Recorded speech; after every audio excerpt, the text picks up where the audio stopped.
New leaks have just surfaced for the Generation 10 of Pokemon games, and we're gonna break it all down right here as the data miners are going crazy. I don't know about you, but I am super excited for Gen 10 of Pokemon, so much so that I've made my return to Pokemon content. So show some love and hit that like button down below and subscribe to the channel if you guys are new. I need your help to get back to 1 million subscribers once again, so people will actually answer my DMs again on the internet. So go subscribe to the channel so you don't miss out on our leaks, news, and much more. We're gonna have a crazy ride rolling into Generation 10. Which, by the way, I'm anticipating a Gen 10 announcement coming in February of 2026, with the release of the game coming end of year 2026, approximately November time, right around the Thanksgiving holiday, as is tradition. And I'm very excited because this game coming onto the Nintendo Switch 2 is going to open up a whole new world of possibilities for the Pokemon franchise.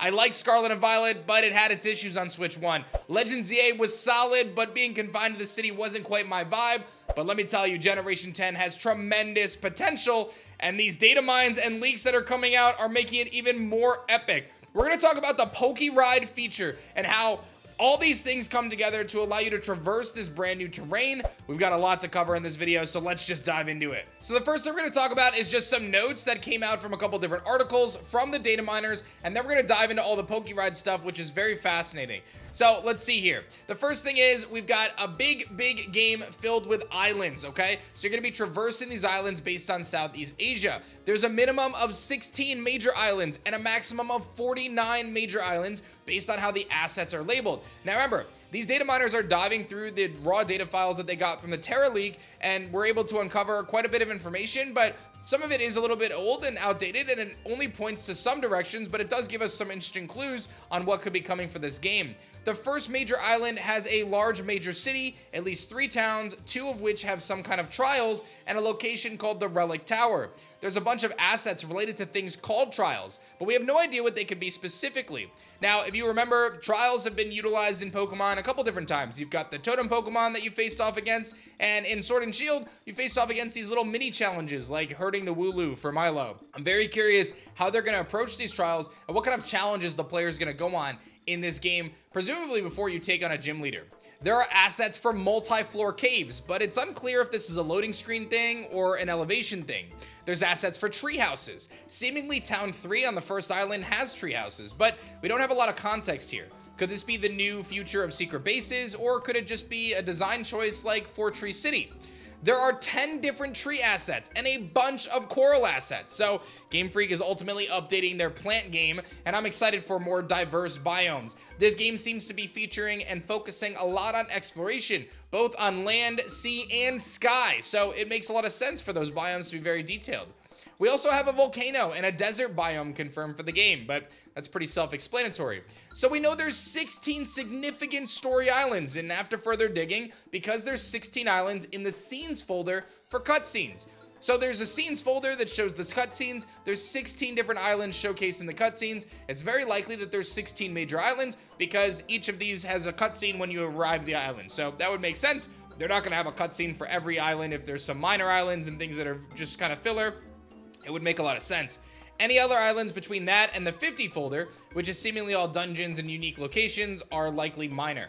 A bunch of other things popped up in the debug files. There's some kind of gauge, but we don't really know what it's for, but it's probably tied to the Majin or the gimmick.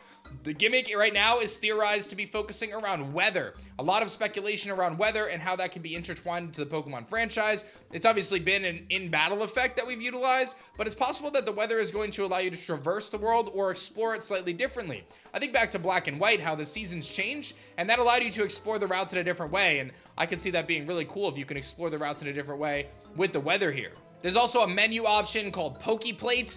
It seems as though they're really leaning into cooking in the last couple games. And there's animations for mons involving gliding, diving, being fatigued, and being airborne, among other things.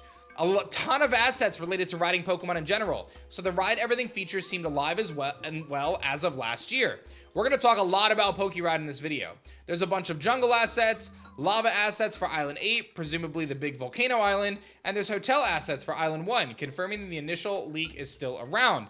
I am, for one, very excited about kind of the diverse biomes. That's one thing I loved about Alola. is as you traverse the islands of Alola, there was a lot of different environments that you can explore. It seems though this game is going to cover that in a big way. But let's shift topics and talk a little bit more about the Poke Ride and kind of set up some of the setup here going into Generation 10. Central Leaks report on, just like the Rotom bike in Sword and Shield, there's going to be a Rotom scooter in Generation 10. They teased it back in April, and we know that this map is going to be filled with islands based on Southeast Asia. So rather than the Rotom bike, it looks like we are headed towards a Rotom scooter. Here's some information about it. The Rotom scooter is the main ride mechanic in Generation 10. You can connect it to any Pokemon with an energy leash and start controlling the Pokemon, much like the Synchro Machine. If you remember in Scarlet and Violet DLC, you can control your Pokemon and traverse the region as the Pokemon, basically. This was them testing the feature for the new Poke Ride. So for example, if the Pokemon can fly, the scooter can fly. If the Pokemon can go underwater, the scooter can also go underwater. The scooter physically changes form depending on the current ability. Some Pokemon also give the ability to flash dark areas and surf the ocean.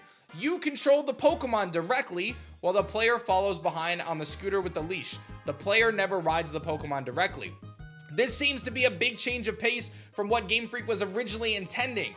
In the leak files from Legends EA, there were Poke Rides. You actually had a handful of different Poke Rides that were ultimately scrapped, and it's possible that headed into Generation 10, they wanted to do the Poke Rides again, but it became unfeasible to basically create these models where the player character was actually riding on the Charizard, or riding on the Gogord, or riding on the Magnezone, or whatever it may be. So what they decided to do is simplify things. Create the Rotom scooter, allow the player to stay on the Rotom scooter, control the Pokemon itself, but you're never actually on top of the Pokemon, simplifying the process of creation of these models. I think this is actually a pretty elegant design choice, and I think if it's fun to navigate the world as the Pokemon, it's not really a big deal that you're basically using an energy leash and you're not controlling the player anymore, you're controlling the Pokemon instead. I think it's a fine solution, and it's much better than, in my mind, having to customize every single Pokemon to be a ride Pokemon and change those animations and put the player character on them and have all these clipping and all this animation stuff. I think this is actually a pretty elegant solution. I think there's going to be some people who are negative about it, but I actually think it's a pretty big positive. We do have some images of what this Rotom scooter looks like, and Light shows that as well. We have the model of it, so it's curious how it's going to change, but ultimately pretty sweet. Game Freak's original plan for the game was way too ambitious, and a lot of features, like the original plan to have all Pokemon rideable and MMO-like procedurally generated islands, have been discarded, reported from Central Leaks as per the datamine files. Let's talk a little bit more about that, because that's a big piece of the puzzle here. Originally, Gen 10 had 3 main subsystems: the main adventure, Gaia, MMO-like content generation, Seed, and procedural generation, Oasis. The scope of the project was too ambitious for Game Freak, so they had to scale down. Oasis was spun off into a second game. Developed at Game Freak originally, it was planned to be a top-down main series game where you create your own region. Ironically, the Oasis project was canceled, and Game Freak gave the project to Koei Tecmo, who turned it into Pokopia, codename Mega Oasis. So part of Gen 10 was gonna be similar to what Pokopia is, but they spun it off into a different game. I don't think that's a bad thing. Seed was also spun off into a separate game, the multi-region MMO that we talked about before, developed by Game Freak, and that will include all the regions from Kanto to Sinnoh, assuming it doesn't get canceled. So originally, Gen 10 was meant to be this crazy adventure where you had procedural generation islands and content generation and a main adventure and all these different things. It seems it was too ambitious for them, so they scoped it down.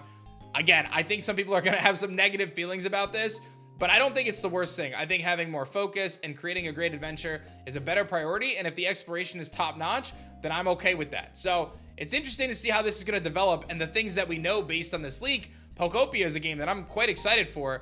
This idea of a multi-region game is something that I think a lot of people have asked for, especially if it's an MMO, and if we can continue to have awesome main series adventures, which is what Gen 10 looks to be, I don't think we have a problem here. I think this could be really interesting. I fully anticipate over the next few weeks more and more information to come out as the data miners are diving super deep into Generation 10 files. So make sure you guys subscribe to the channel so you don't miss out on the news and updates. I'm gonna have it here for you guys first. Let me know what your thoughts are on the Poke Ride feature and everything we just covered in the comments down below, and I'll see you guys on the next leak update.